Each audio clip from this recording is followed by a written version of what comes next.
Hello दोस्तों, कैसे हो आप लोग। आई होप कि आप लोग अच्छे होंगे। हम लोग भी बहुत अच्छे हैं। और आज है करवा चौथ और रानू हो गई है तैयार। आप लोग देख सकते हैं तैयार हो चुके हैं। रात का 8:30 बज चुका है और हम आपको दिखाते हैं कि रानू क्या क्या बनाई हैं, क्या क्या तैयारी की है। तो चलिए दिखाते हैं। ये आ गए हम किचन में और किचन में ये रखा है पूड़ी इधर। और बाद में दिखाते हैं कि क्या क्या बना है। चलिए पूजा रूम में दिखाते हैं पूजा रूम को कैसे ऑर्गेनाइज की है रानू जी ने। ये देखिए पूजा घर में क्या क्या सामान है, अभी हम पढ़ के बताएंगे। ये है साड़ी, इधर आप देख सकते हैं। इधर है जो भी सामान इसमें लगने वाला है, ये देखिए। ये है हम लोगों का मंदिर। तो चलिए पूजा को स्टार्ट करते हैं और आपको पूरा पूरा दिखाते हैं।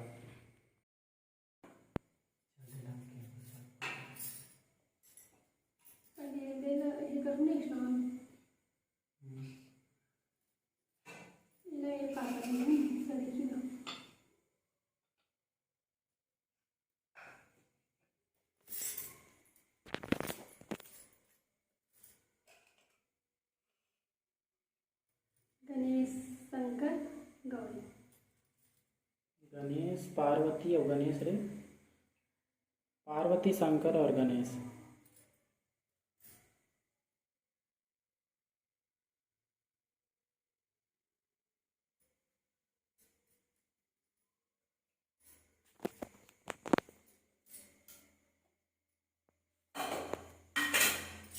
पानी निकले तो पानी डाल।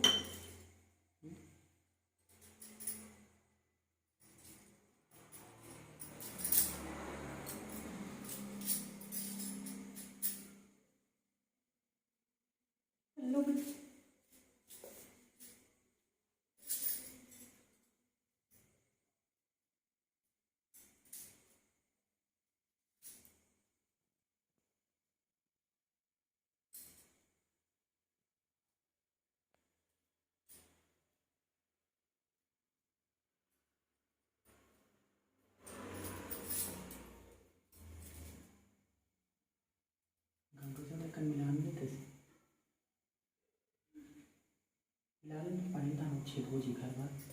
ये वाला ना बोला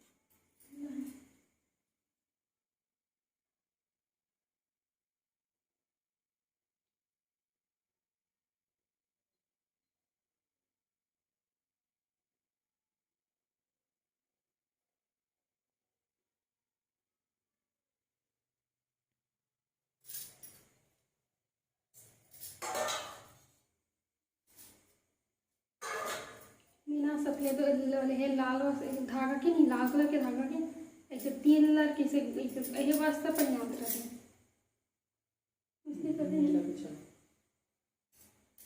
नहीं कर मौली धागा नहीं नीला जल नीचे।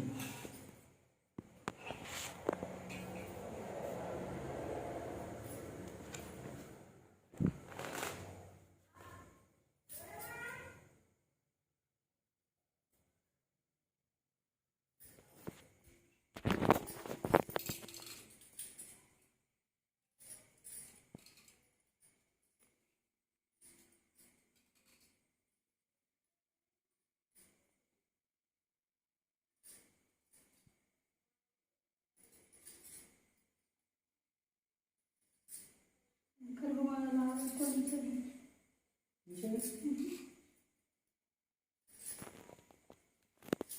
जन्मा पहले का किस मतलब सफेद कलर के धागा में इसे गोल से ही धागा करने के लिए अपने हिसाब से बना डाल के।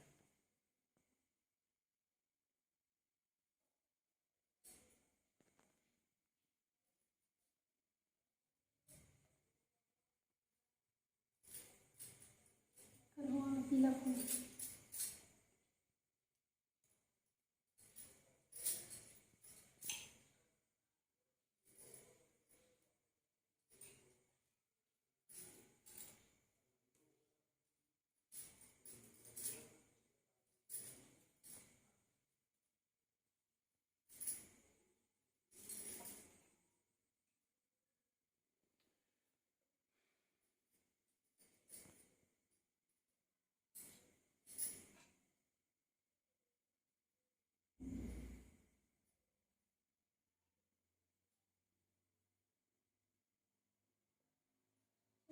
भगवान सबके खुश रहे।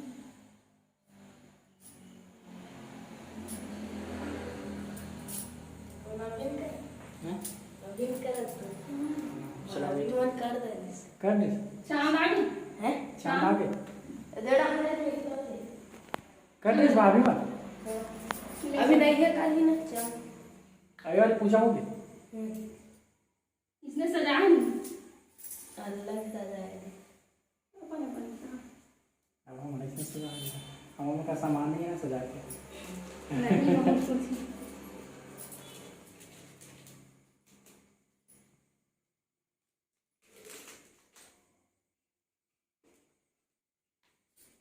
देव खाने का यहाँ आती क्या कर नहीं है चल आरती में आरती करके उसको आते हिंदी पढ़े पढ़े पानी लेना फटाफट पर ले लेते हैं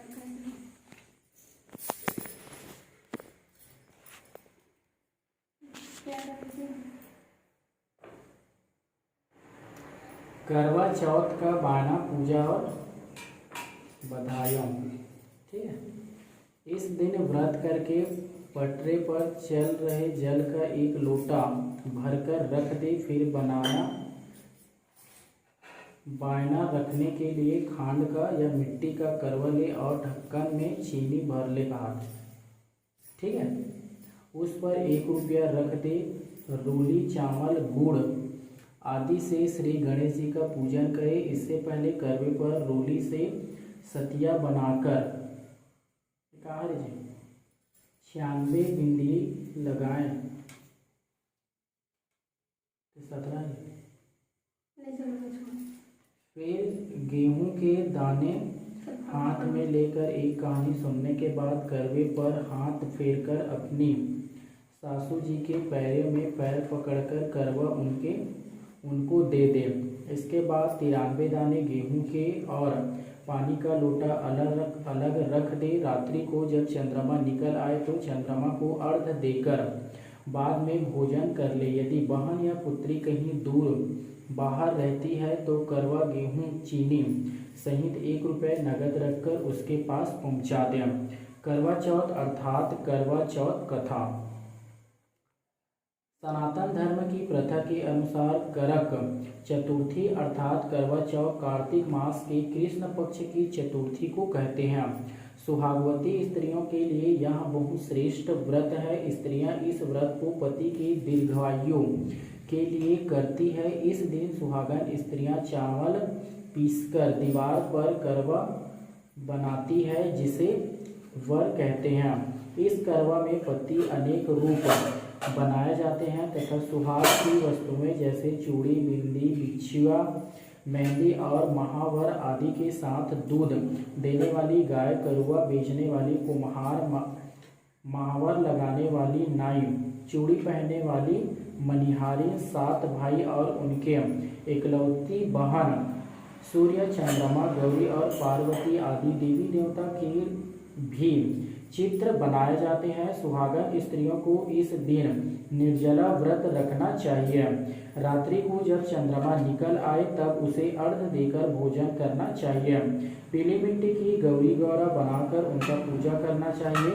नोट में ध्यान देंगे, यदि दीवार पर करवा चौथ बनाने में कोई असुविधा हो तो करवा का चित्र बाजार से लाकर दीवार पर चिपकाया जा सकता है। मांधाता कहने लगे कि यदि समय अर्जुन नीलगिरी पर पद के लिए चले गए तो उनके पीछे द्रौपदी खीन होकर चिंता करने लगी कि अर्जुन ने बड़े कठिनाई कर्म प्रारंभ कर लिया है, किंतु विघ्न डालने वाले शत्रु अनेक है। इस प्रकार की चिंता करके श्री कृष्ण जी ने सब विघ्नों का नाश करने का उपाय पूछने लगे। द्रौपदी ने कहा, हे सर्व जगत के नाथ, आप मुझे एक ऐसा व्रत बताने की कृपा करें जिससे करने से सभी विघ्न दूर हो जाएंगे। श्री कृष्ण ने कहा, हे महाभाग, श्री पार्वती जी ने भगवान शंकर जी से यही प्रश्न किया था। तब श्री शंकर जी ने पार्वती जी से कहा था, हे वरराहे, वही करक चतुर्थी नामक व्रत में मैं तुम्हें से कहता हूँ, तुम ध्यान पूर्वक सुनो। यह सब प्रकार के विघ्नों का नाश करने वाला है। श्री पार्वती जी ने कहा कि हे भगवान, यह कथा चतुर्थी का व्रत कैसे किया जाता है तथा उसका विधान क्या है? क्या पहले भी इस व्रत को किसी ने किया है? शंकर जी बोले, हे पार्वती, अनेक प्रकार के रत्नों से शोभायाम, चांदी और सोने से भव्य से भरे विद्वान पुरुष से सुभावित, लोगों को वश में करने वाली दिव्य स्त्रियां से शोभायमान, जहाँ पर सदैव ही वेद ध्वनि होती है, ऐसे स्वर्ग से भी मनोहर परम रमणीक शुक्र प्रंशु दिल्ली शहर में एक वेद शर्मा नामक ज्ञानी ब्राह्मण रहता था। उनकी पत्नी एक लीलावती थी। उसको महापराक्रमी 7 पुत्र और संपूर्ण लक्षणों से युक्त वीरवती नाम की एक कन्या उत्पन्न हुई। उनके आंख नीलकमल के समान और मुख चंद्रमा के समान था। उसके विवाह के योग्य समय आने लगा, पर वेद शर्मा ने एक वेद शास्त्र में ज्ञाता विद्वान ब्राह्मण के साथ उनका विवाह कर दिया। इसके पश्चात वेदता ने अनेक भाइयों की पत्नी भौजियों समेत गौरों का व्रत किया। फिर कार्तिक कृष्ण चतुर्थी के दिन सुस्वात कर सायकल में स्नान कर सभी ने भक्ति भाव से व्रत वृक्ष का चित्र बनाकर उसके नीचे शंकर जी, गणेश जी और स्वामी कार्तिकेय के साथ पार्वती जी का एक चित्र बनाया और ओम नमः शिवाय इस मंत्र के गंध पुष्प और अक्षतासी से गौरी जी का पूजन किया। फिर शिव जी, गणेश जी तथा आषाढ़न का अलग अलग पूजन करती थी। पकवान अक्षर दीपक से युक्त 10 दरवा और गेहूं के पिसान और गुड़ के बने हुए पकवान तथा और भी अनेक प्रकार के फलदायी भोजन पदार्थ को अर्पण करके अर्घ देने के लिए चंद्रोदय की प्रतियां करने लगी। इसके बीच वीरवती बाला भूख प्यास की पीड़ा से मूर्छित होकर पृथ्वी पर गिर गई। तब उसके सब भाई बंधन रुदन करने लगे। फिर वीरवती का मुख धोकर पंख से हवा करके उसको ढांसन बांधने लगे कि अब चंद्रमा उदय होने ही वाला है। उसका एक भाई चिंता युक्त होकर एक महान वट वृक्ष पर चढ़ गया। वाहन ने प्रेम से दुखी भाई से जलती हुई लुकारी लेकर चंद्रमा के उदय होने का बहाना कर दिखाया। वीरवती ने चंद्रमा का उदय जानकर दुख का त्याग करके विधि विधान से अर्घ्य देकर भोजन कर लिया। इस प्रकार व्रत के दूषित हो जाने के कारण उसका पति मर गया। जब वीरवता ने अपने पति को मरा मुंह देखकर पुनः शिव जी का पूजन 1 वर्ष तक निराहार रहकर किया। वर्ष के समाप्त होने पर करक चतुर्थी का व्रत उसके भाईजनों ने किया। वीरवती ने भी पूर्वोक्त निधान से व्रत किया। जब उसके दीन देव कन्याओं के साथ इंद्रनी वहां करक चतुर्थी का व्रत करने के लिए स्वयं स्वर्ग से वीरवती के पास आई और वीरवती ने इंद्राणी से सब बातें पूछी।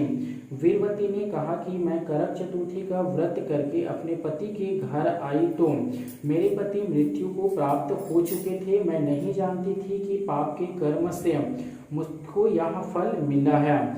हे मातेश्वरी, हमारे भाग्य में आप यहाँ आए और सौ मेरे पति को जीवित करके मुझ पर कृपा की। इंद्राणी ने कहा कि शुभ्य गर्भ गत वर्ष जो तुमने अपने पति के घर में करक चतुर्थी का व्रत किया था, सो बिना चंद्रमा के उदय हुए तुमको उसको अर्घ दे दिया था। इसी से व्रत दूषित हो गया था और तुम्हारा पति मृत्यु को प्राप्त हो गया था। अब तुम यत्न के साथ इस करक चतुर्थी का व्रत करो, तत्पश्चात इस व्रत के प्रभाव से मैं तुम्हारे पति को जीवित कर दूंगे। श्री कृष्ण जी कहने लगे कि हे द्रौपदी, इंद्राणी के वचन सुनकर वीरवती ने ध्यानपूर्वक उस व्रत को किया। इस प्रकार उनके करक चतुर्थी का व्रत करने से इंद्राणी ने प्रसन्न होकर जल के द्वारा अभिषेचन कर उनके पति को जीवित कर दिया। वह देवता के समान हो गया। उसके पश्चात वीरवती अपने पति के साथ घर आकर आनंद पूर्वक रहने लगे। वीरवती के व्रत के प्रभाव से उनका पति धन, ध्यान, पुत्र और आयु को प्राप्त हुआ। इसलिए तुम भी इस व्रत को यत्न पूर्वक करो। सुजित कहने लगे कि हे ऋषियों, इस प्रकार श्री कृष्ण के वचनों को सुनकर द्रौपदी ने इस करवा चौथ का व्रत किया, जिससे प्रभाव के संगम में कौरवों का विजय प्राप्त करके अतुल्य राज्य को प्राप्त किया, जिससे उनका सब दुख जाता रहा। करवा चौथ व्रत कथा की दूसरी कहानी। एक साहूकार था जिसके बेटे और एक बेटी थे। सातों भाई व बहन एक साथ बैठकर भोजन करते थे। एक दिन कार्तिक की चौथ का व्रत आया तो भाई बोला कि बहन आओ भोजन करें। बहन बोली आज करवा चौथ का व्रत है, चांद उगने पर ही खाऊंगे। तब भाई ने सोचा कि चांद उगने तक बहन भूखी रहेगी, तो एक भाई ने दिया जलाया, दूसरा ने छन्नी लेकर उनके सामने ढका और नकली चांद दिखाकर बहन ने कहने लगे कि चल चांद उग गया, अर्घ दे ले। और बहन अपनी भाइयों से कहने लगी कि चलो अर्घ दे। तो उनकी भाभियां बोली तुम्हारी चांद उग गया, हमारा चांद तो रात को उगेगा। भाई ने तब अकेले ही अर्घ दे दिया और खाने लगी तो पहले ग्रास में बाल आ गया, दूसरे ग्रास में कंकड़ आया और तीसरे ग्रास में की ओर तो उनकी ससुराल से संदेशा आया कि उनका पति बहुत बीमार है, जल्दी भेजो। माँ ने तब लड़की को विदा किया तो कहा कि रास्ते में जो भी मिले उसके पांव लगना और जो भी सुहाग का आशीर्वाद दे तो उनके पल्ले में गांठ लगाकर उसे कुछ रुपए दे देना। बहन जब भाइयों की विदा हुई तो रास्ते में जो भी मिला उसके यहाँ आशीष दिया कि तुम 7 भाइयों की बहन हो, तुम्हारे भाई सुखी रहे और तुम उसके सुख देखो। सुहाग का आशीष किसी ने भी नहीं दिया। जब वह ससुराल पहुंची तो दरवाजे पर उनकी छोटी ननद खड़ी थी। वह उसके भी पांव लगे तो उसने कहने लगी सुहागन रहो, सुपुत्री हो। तो उनके यहाँ सुनकर पल्ले में गांठ बांधा और ननद को सोने का सिक्का दिया। जब भीतर गई तो सासू ने कहा कि पति धरती पर पड़ा है, तो वह उनके पास जाकर उनकी सेवा करने के लिए बैठ गए।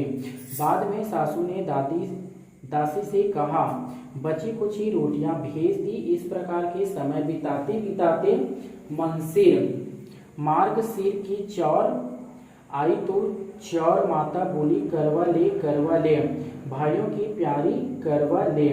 लेकिन जब उसे करवा माता नहीं दिखाई दी तो वह बोली हे माता, आपने मुझे उजाड़ा तो आप ही मेरा उद्धार करोगे, आपको मेरा सुहाग देना पड़ेगा। जब करवा माता ने बताया कि पौष की चौथ आएगी तो मेरे से बड़े हैं उसी से ही सब कहना, बड़ी तुम्हारी सुहाग वापिस देगी।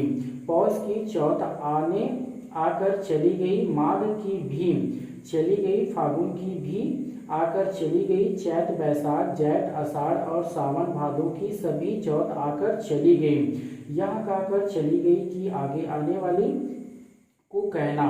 अजौड़ की चौथ आई तो उनके बताया कि कार्तिक की चौथ नाराज है, उसी ने तुम्हारा सुहाग लिया है, वही वापस कर सकती है, वही आएगी तो पांव पकड़कर विनती करना। यह बताकर वह भी चली गई। जब कार्तिक की चौथ आई तब वह गुस्से में बोली भाइयों की प्यारी करवा ले, दिन में चांद उगानी करवा ले, व्रत खंडित करने वाली करवा ले, भूखी करवा ले। तो यह सुनकर चौथ माता को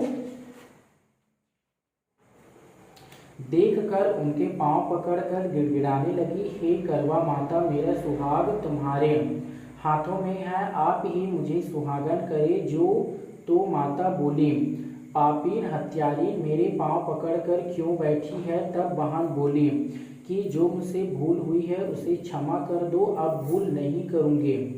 तो करवा माता ने प्रसन्न होकर आंखों से काजल, नाखून में से मेहंदी और टीके में से रोटी लेकर रोटी उंगली से उनके आदमी पर छींटा दिया। तो वह उठकर बैठ गया और बोला कि आज मैं बहुत सोया हूँ। वह बोली, क्या सोए, मुझे तो 12 महीने हो गए हैं, अब जाकर चौथ माता ने मेरा सुहाग लौटाया है।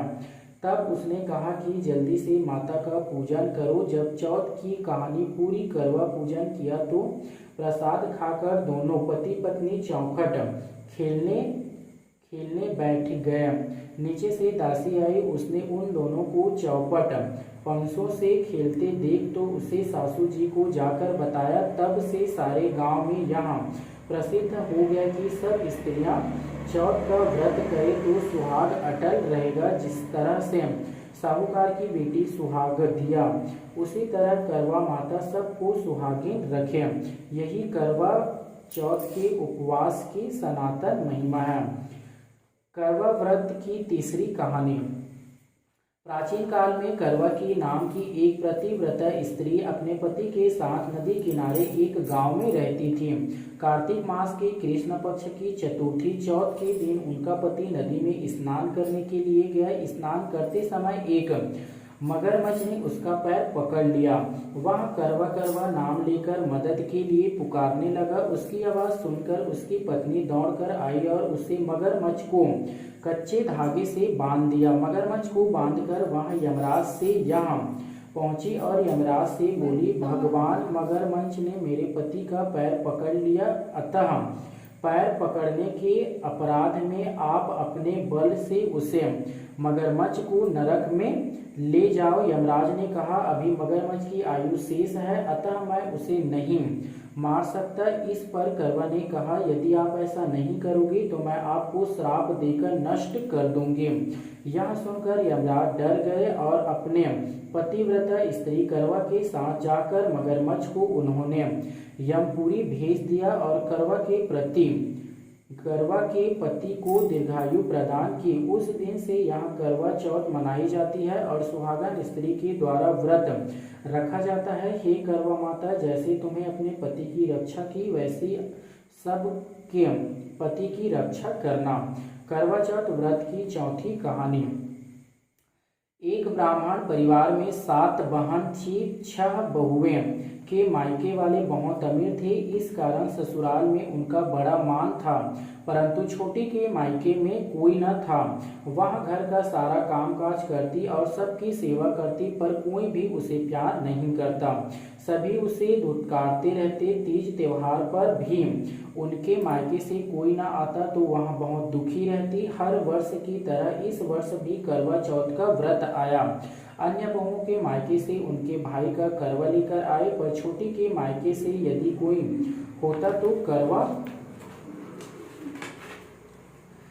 भी लाता। सासू भी छोटी सी खरी खोटी सुना रही थी। वह दुखी होकर घर से निकल पड़ी और जंगल में जाकर रोने लगी। एक नाग बहुत देर से उसका रोता सुनता रहा, अतः मैं अंत में वहां अपने बिल में निकल गया। तब छोटी से पूछने लगी, बेटी क्या बात है, तुम क्यों रो रही हो?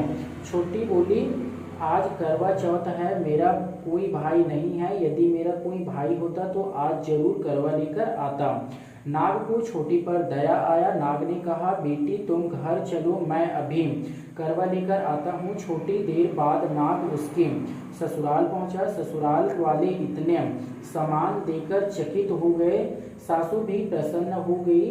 तब सासू ने प्रसन्न मन से छोटी को नाग देवता के साथ भेज दिया। नाग ने छोटी को अपना सारा महल दिखाया और कहा, जितने दिन चाहो आराम से रहो, मनचाहे खाओ और मनचाहे पहनो। एक बात याद रखना, सामने रखी नाग को कभी मत खोलना। छोटी सारा समय महल में आराम से काटने पर नाग के बारे में उनकी उत्सुकता बढ़ती जाती। एक दिन जब घर में कोई न था, उसके नांद को उठाकर देखा तो हजारों छोटे छोटे सांप इस बच्चे इधर उधर रेंगने लगे। उससे जल्दी ही नाक ढंग दी। जल्दी में एक सांप की पूंछ नाक के नीचे आकर कट गई। शाम को नाग के आने पर छोटी ने अपनी गलती स्वीकार कर ली। नाग ने उसे क्षमा कर दिया। जब छोटी के ससुराल में उनकी बड़ी इज्जत होने लगी। जिस सांप की पूंछ कटी थी उसे अब सभी बगड़ा कहकर तंग करते। इस दिन उसके अपनी माँ से पूछा कि मेरी पूंछ कैसे कट गई। माँ ने कहा, छोटी के नाक उठाने से जल्द ही में तुम्हारी पूंछ कट गई। तो वहाँ बोली कि मैं छोटी से बदला लूंगी। माँ ने बहुत समझाने पर भी वहाँ एक दिन चुपचाप छोटी के घर चला गया और छुपा और मौका पाकर उसे काटने की सोचने लगा। वहाँ छोटी और उनकी सासू में किसी बात पर बहस हो रही थी तो छोटी कसम खाकर कह रही थी कि मैं ऐसा नहीं किया। वहाँ कह रही थी कि मुझे बड़ा भैया ने प्यारा कोई नहीं है। उन्हीं ही कसम खाकर कहती हूँ कि मैं ऐसा नहीं किया है। बगड़ा ने कहा, सुनो तो सोचने लगी, जो मुझसे इतना प्यार करती है मैं उसे ही काटने आया हूँ। वह चुपचाप चला गया। माँ ने पूछा, ले आए बहन से बदला। वह कहने लगी, माँ बहन से कैसा बदला। तभी से बांगड़ा भाई और छोटी बहन हुई। भाई प्रति वर्ष करवा चौथ के दिन करवा लेकर जाता और बहन बड़े प्यार से करवा चौथ का व्रत रखती। करवा चौथ की उज्जमन करने के लिए एक थाली में 13 जगह पर पूरी और थोड़ा सा खीरा रख ले। उससे ऊपर एक साड़ी, ब्लाउज और रुपये श्रद्धानुसार रख ले। फिर उस थाली के चारों ओर रोली चावल के हाथ फेर कर उसको सासू जी के पांव पकड़कर उन्हें दे देवे। इसके बाद 13 ब्राह्मणों को भोजन कराएं और दक्षिणा देकर तथा टीकाकार उन्हें विदा करें। बोल जय दुर्गा माता की जय। दे दक्षिणा बोल। दक्षिणा का है पढ़ा था का देता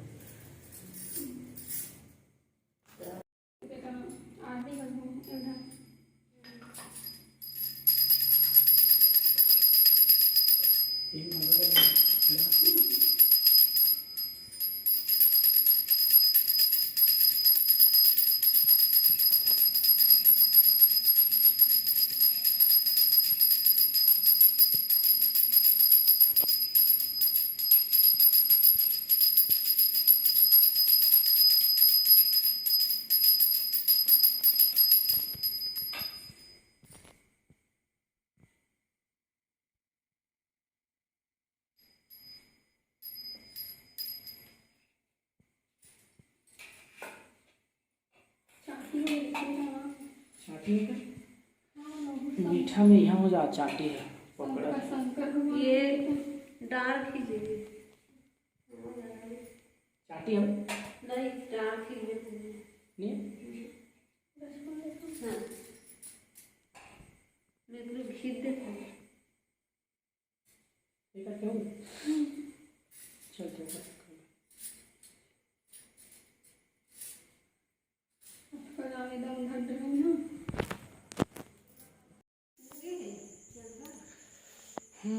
चांद भी आया नहीं है। चांद कहाँ है?